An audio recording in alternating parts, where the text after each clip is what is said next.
Woo! How we doing, everybody? Welcome back.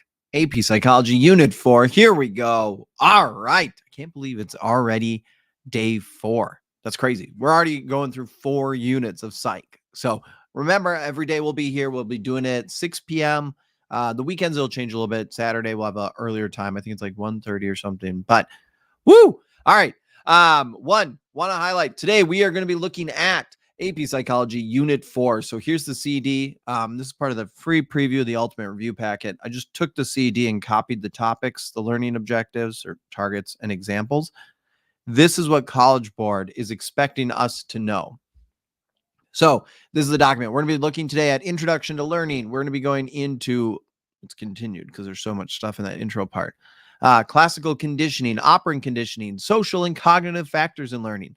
Not the biggest unit, but there's a lot of stuff in here. There's a lot of different concepts. And honestly, I think there's a lot of really interesting things in here that can connect to your own life. So that's one of the kind of cool things of this part of the unit. This is right here. If we're looking at the breakdown of all the units for the exam weight. So unit 4, we can see is about 7 to 9% of the exam. So again, not the largest percentage here, but definitely something that could make a difference. So yeah, cool. All right, we're going to get our Kahoot going. Let me know, where are people from? Hopefully people are doing well. Kind of get stuff over. Also, if I don't know if I do sound different or not, or if you can tell, I am like losing my voice. So I might be sounding a little different tonight, just in case, if that's why. Well, that is why, if I do sound different. Hopefully I don't, though. That's the hope. All right. Get the Kahoot code there. There we go. We'll get this up. All righty. Let's see. Where do we got? We got people from Canada, Washington State, Tennessee, Korea, Texas, Virginia. God, it's just always so cool seeing where everyone's from. China. That's awesome. China. Kobe from Texas, Mississippi, DC, Wisconsin, Canada, North Texas. Got to get our regions right there. Yeah. Florida, North Carolina, Canada, Maryland. You binge watched all my videos so far. Hopefully you're not sick of me then. Hopefully they also helped, but that's a lot. There's a lot. Here from AP Hug, just hanging out. Cool. South Florida, Texas, New York. Woo! Shout out to your teacher as well, Mr. Dillonwood. Yes, shout out. That is great. Cool. All right, we are going to get started. Minnesota, hey, represent Minnesota. So we're going to get started with the Kahoot. Again, we're reviewing Unit 4. So all these questions are going to be about learning and operant conditioning, classical conditioning, a lot of cool concepts that can be in here. I'll try to connect back into the chat and kind of go back and forth. So if the audio sounds off or anything, again, just let me know. There's a little bit of delay. So hopefully not too much, though, that it'll cost you the game. All right, here we go. First question coming up. Here we go. Yes. All right. Lucy got very sick after eating tuna. After that occurred, or sorry, Lucas, not Lucy. Lucas got very sick after eating tuna. After that occurred, he hated the taste of tuna and would feel sick if he saw it. What happened? What do we got? What do we got? Trying to think here. 0 seconds left. All right. Majority of people got it. Awesome. Real quick, I just want to make sure. Remember the associations. Yeah. Okay. So associations, this could kind of also be correct here. It's a little bit more broad though. So taste aversion definitely is the best answer.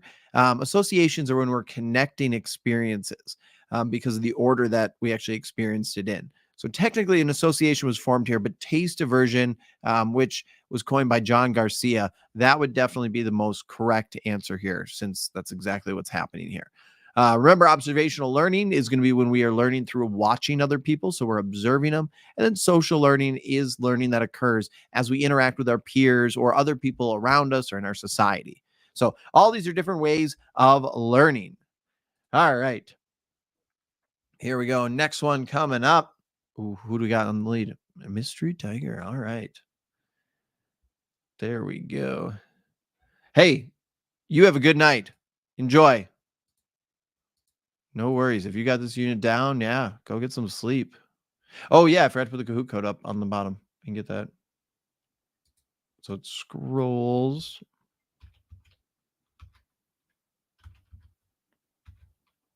All right. And that should go now. Cool. Majority of people did get this one correct as well. So that is great. One thing for the other options, again, we already talked about social learning, so I'm not going to go into that one again. Latent learning is one we haven't talked about yet. So this is when our learning has, excuse me, initially happened without necessarily us realizing it. So like consciously, we're not aware there, and it'll show up later on. So learning happens. We haven't really understood that we learned it, but all of a sudden we figure out later on, we're like, oh, sweet, I know this. So that would be latent learning. It's like delayed. All righty, what do we got for our leaderboard here? The Winged Hawk in the lead. All right, here we got an experiment. What best describes what happened in the famous experiment when a dog was lightly shocked and was unable to escape? Then later on, in a different container, when the dog was shocked, it didn't escape, even though it was able to. Think about it for a second. Maybe you can figure it out before we even show it. The Kahoot code is on the bottom, I believe. Yes, it's scrolling on the bottom there. All right, we're going to go on to the question. Here we go. Yes, thank you. I will do that. Sorry, I forgot that you guys prefer that, so I will make sure to try to do that in the future. Do you want it where it's just the full screen of the Kahoot questions, or is it okay if it's like the split like this, or do you want me like in a little box, or like that, or like this, or like that? Let me know. All righty. And it would be learned helplessness. Correct. Awesome. Majority of people got that. We've kind of gone over the others of these, so we'll go on to the next one. But remember, learned helplessness, this happens essentially when we feel like it's out of our control. So generally, like schools, we want to make sure that we avoid promoting learned helplessness because we want you all of you wonderful students to realize that you can do this and that you can succeed. We don't want it where you think, oh, there's nothing I can do. I'm clearly just going to fail, because you're not going to fail. You're going to rock it. All right. What is it called if someone has a lucky rabbit's foot? What do we got here? Okay. You're going to try. People like the split. Okay. I got people saying split, box, variety of things. Such a fan. Hello. Hello to you. Hello. I like the turtle. Is that, I think, a turtle? I'm trying to look at your image there, but cool. All right. Yes, it'd be superstitious behavior. This one, majority of people got it. So we'll go into the others later on. So there are quiz questions for those. So I'm not going to talk about them right now because we'll see if you know it. But it would be suspicious behavior or superstitious behavior. All right, here we go. We have our next concept here as we're going down. Ellie throws a crumpled piece of paper at Nina every time someone claps. Nina flinches whenever the paper is thrown. Eventually, whenever someone claps, Nina will flinch. What was the neutral stimulus? So we're looking at the neutral stimulus here. We will go over these. Yes, we will be talking about those a little bit later. You caught on to that, huh? That is what we call a typo or an error. All right, here we go. Here comes our question.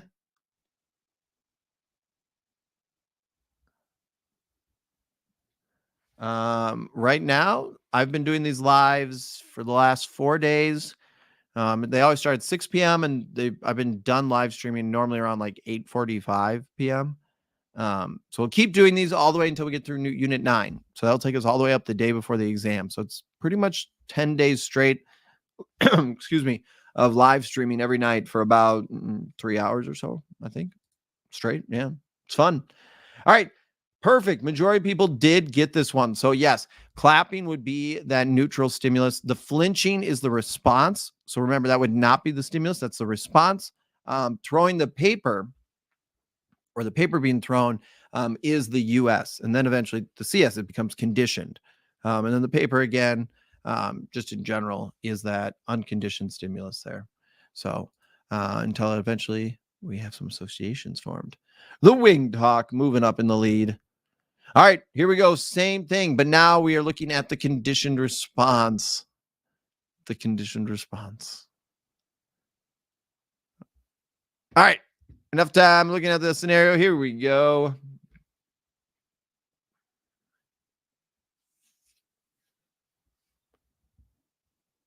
I was trying to catch up on. Okay. There we go. I think I am caught up on the chat here.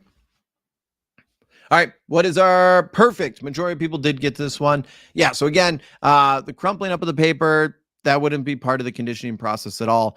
The flinching of the paper that's actually being thrown. So if we're throwing stuff, this would be that unconditioned response. So if anyone's throwing something at you, you don't have to be conditioned. You're going to automatically flinch. Eventually, though, that flinching when someone claps, that would be that conditioned response. And then throwing the paper actually at Nina, this is going to be conditioning the stimulus. So we're going from that unconditioned stimulus to that conditioned stimulus as we're throwing it. And eventually then that connection happens with the clapping and throwing the paper. So again, we have multiple steps here when we're looking at conditioning. So different things there we're looking at. Yes, they are all up on YouTube. They are all up on YouTube, so you can. No worries. They're all there. Woo! All right, let's go on to our next question here. Here we go. During the scenario with Ellie and Nina, what happened? So what happened?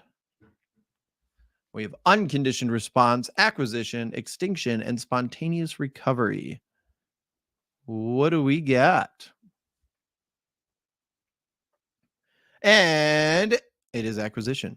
So it seems like unconditioned response. The whole process here of the throwing of the paper, the thing with Ellie and Nina, this is the acquisition process. So we originally have that neutral stimulus and eventually that unconditioned stimulus. And we have this acquisition process occurring. And then eventually we have the conditioned stimulus that happens.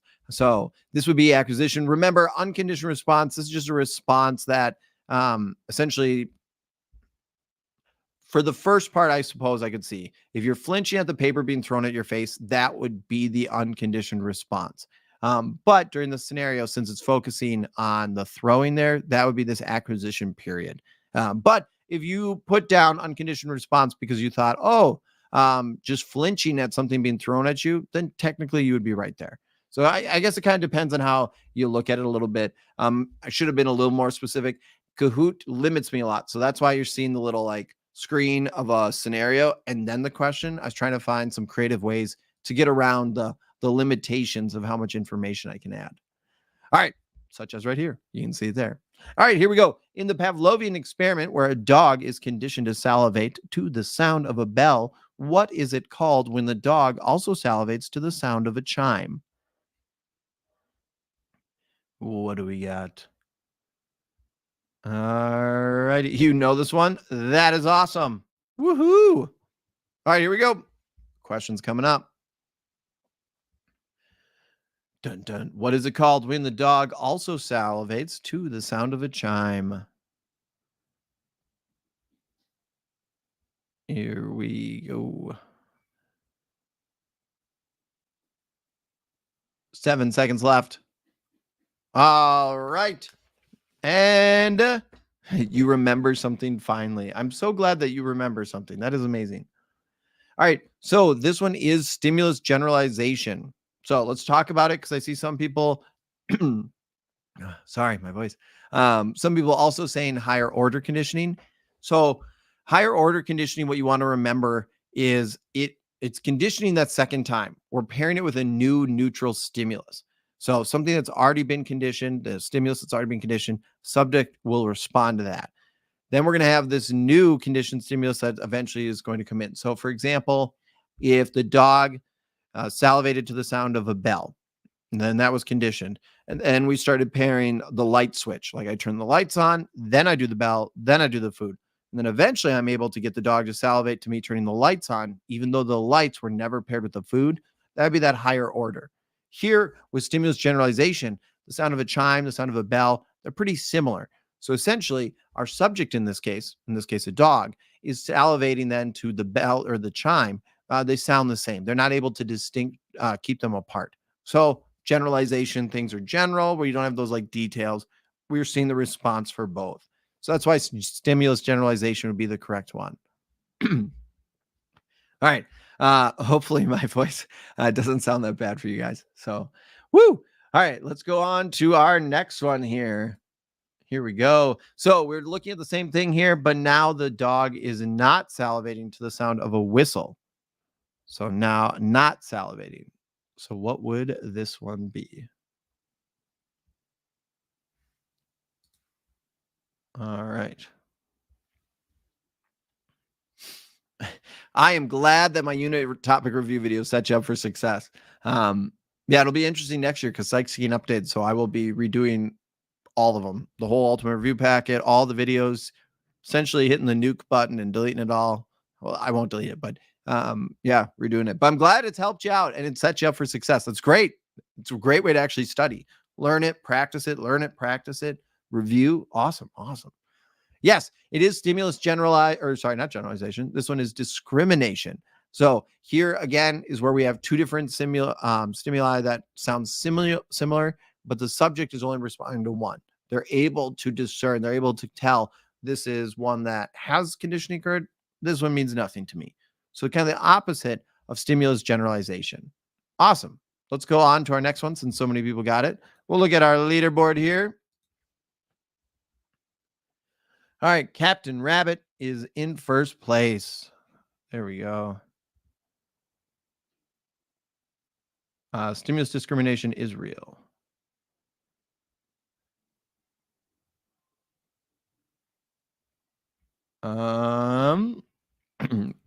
For study schedule, the closer you still got plenty of time to study for psych, for sure. The big thing that you want to do is if you can get a practice test, I'd really recommend take a full practice AP test and then go through and grade it and see which units you missed and which ones you got right. Now you know what ones to kind of focus on. The other thing you could do too is if you like my videos, by all means, watch those unit review videos. So you can watch those as big overviews. If you do have the ultimate review packet, there's study guides that go with all that. My students have actually used those as a test. Sorry. So what they'll do is they'll go through that study guide and then they'll actually try to answer all the different questions before watching the video. Then they can see, do I understand this or not? Because if they can answer the whole thing, then they're pretty good. If they're missing some chunks, again, it helps them figure out what to study. Because the goal is that we can study on exactly what you need to do. All right. Let's see here. What is the main difference between operant and classical conditioning? Majority of people got it. Awesome. Yes. Classical is going to use those natural responses. Operant shapes the subject's behaviors. Sweet. Cool. Majority of people got that one. All right. Ooh, Prairie Bunny taking the lead. There we go. A bunch of people now. I'm sorry. I'm really far behind in the chat. So now all of a sudden I can see everyone saying about the changes of psych. Psych's changing in a variety of ways. The FRQs are changing. It's going down from 9 units to 5 units. So there's a new updated CED. So it looks kind of interesting. It'll be kind of fun. You guys don't have to worry about that. You just focus on your exam this year. Your exam is all that matters. Don't worry about next year at all. All righty. Shaping. Okay. Yes. So this process of reinforcing behaviors that align closely desired. So we're trying to get a certain outcome, definitely shaping. So we're trying to reinforce this behavior in kind of a successive way, trying to make it so eventually you're going to do this certain action that we want you to actually get to. What was the other one that was most popular there? Yeah. Reinforcing. I mean, no, not necessarily. Reinforcing is already in the question. So it wouldn't be reinforcing. All righty.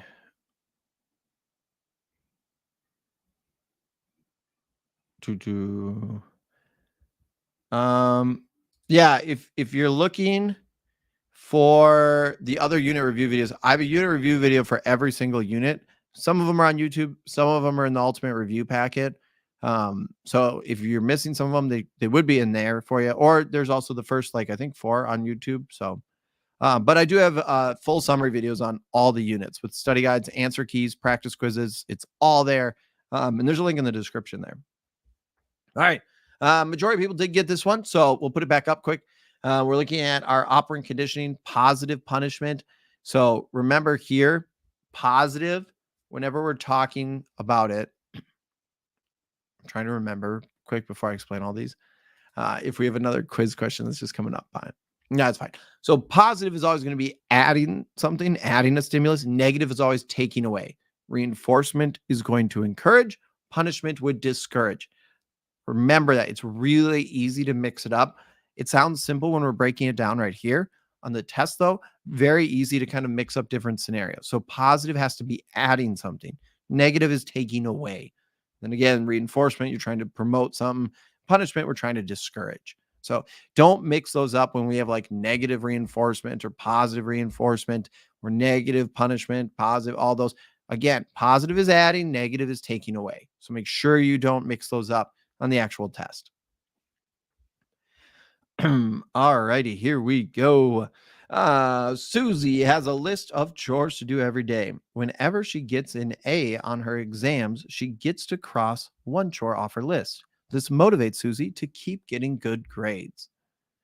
So you're trying to think here, what is happening? All right, good luck. Don't mix anything up. We just went over a bunch of this stuff, so we'll see. Should I watch all of your videos the night before? No, that would be uh, terrible. That would not be good. All my videos, that would be a lot. I mean, I guess you could watch the unit videos, but even that's a lot.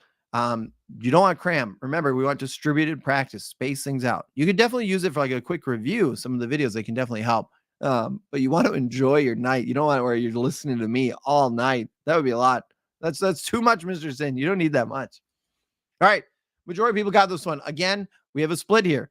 Remember, negative is taking away. In this scenario here, we are removing chores. That's going to motivate her to do well on the exam, promoting that behavior. So it's reinforcement because we're promoting the behavior. It's a negative because we're taking something away. So remember, we don't want to mix up positive and negative.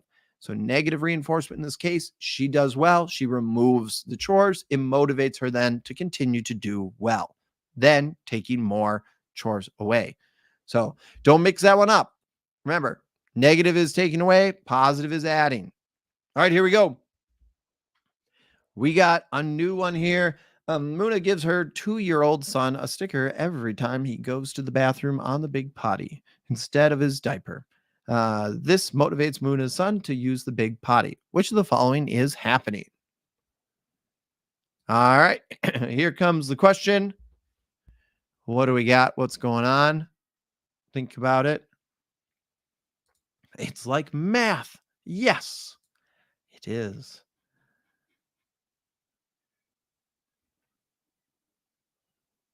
I love how positive this chat always gets. Um, you are not cooked. We will get 5s. You are so right. Let's cook and not be cooked. Yeah. There we go. Cool. And yes, majority of people got this. Again, adding the sticker is going to be the positive. The motivation then is why it's reinforcement. So good. We're getting it down. A lot less people made a mistake on this one, which is awesome. We're learning different examples here can help us kind of understand these concepts. All right, let's go on to our next question. All right, so we're looking at intervals or ratios or variables here. What do we got? If your job pays you every 2 weeks, no matter what the output of your performance, what is this schedule? There's no such thing as too much Mr. Sin. I don't know.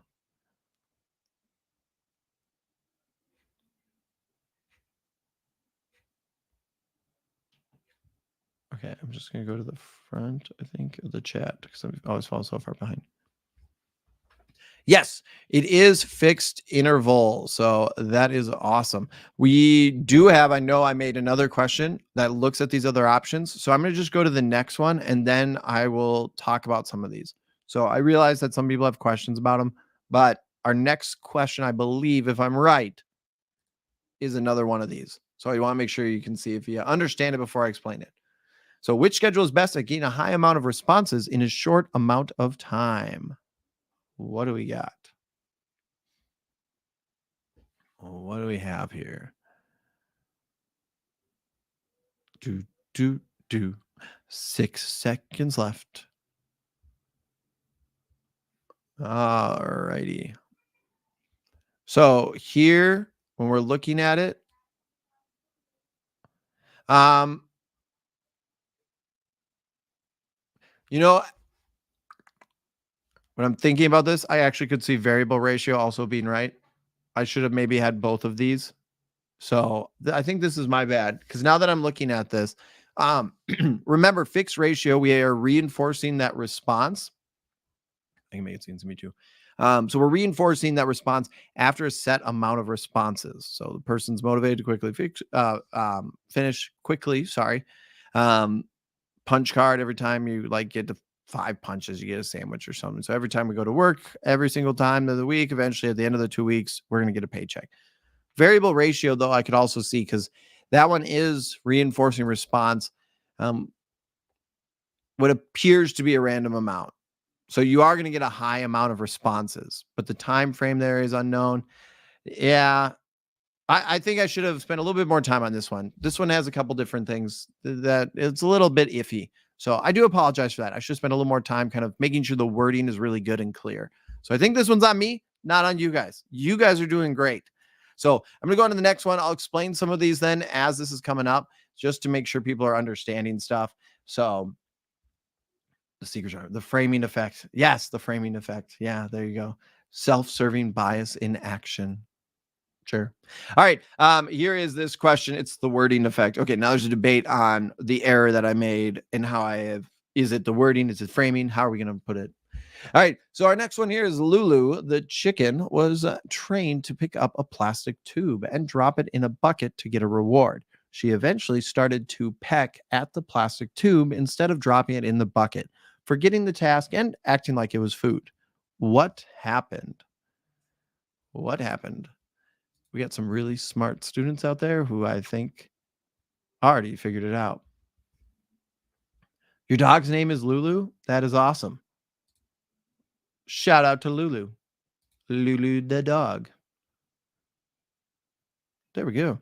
The chicken from Moana. The chicken from Moana is Hey Hey. Hey Hey the chicken. And not Lulu. But the chicken from Moana is awesome. Gotta love Hey Hey. Yes. All right. And it is instinctive drift. So, yes, remember spontaneous recovery. That's going to be with classical conditioning. Instinctive drift, though, this is going to be sometimes it's observed actually in animals where they've learned something that's reinforced the behavior there and actually they revert back generally to like biological patterns that they're predisposed to. So that would be instinctive drift. Shaping would then occur too if we're trying to get certain behaviors and then chicken starts to deviate. We try to like get them back on track to what we're trying to do there. So this one's definitely instinctive drift, and the majority of people got that one, which is great. Hey Hey is your spirit animal. Oh, that Hey Hey's great. Quality character, quality movie. All right, here we go.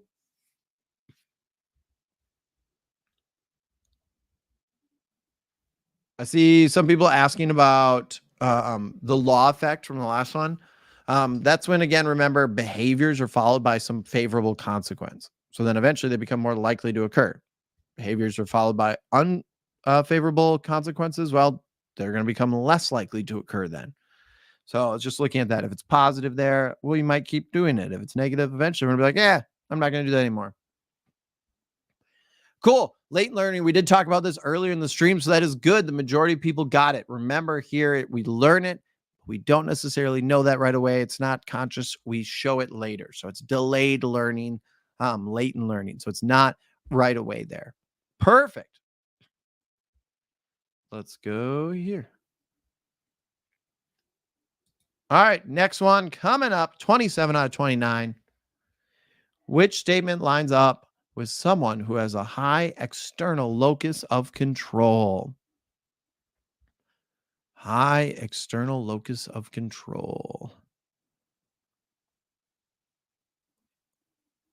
What do we got? And 3 seconds left. And it is the red one. All right, majority of people did get it. So a couple of these, remember, if we're looking at it, some of these are actually more of a high internal locus of control. For example, the one that's saying I'm smart enough to figure out how to get into a good college, that'd be like a high internal locus of control. Same thing with the one that says I'm smart and if I study hard, I'll ace my test. Again, high internal. So external, we are looking at outside factors here. So cool. External locus control your perception, the chance of, yeah, that could work. That works. It's a good way to remember it. Yes. Where's everyone going to school next year? That's a good question. Right now, though, we got to focus on our psych. All right, what do we got here? Ooh, big change in the leaderboard. New leader. Right now, every day. Every day, 6 p.m., I've been streaming. All right, blank showed the importance of cognition and learning and that animals can be taught to expect the outcome of an event. What do we got here?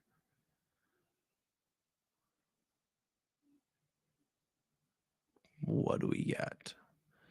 Ooh, we got a lot of debates on this one.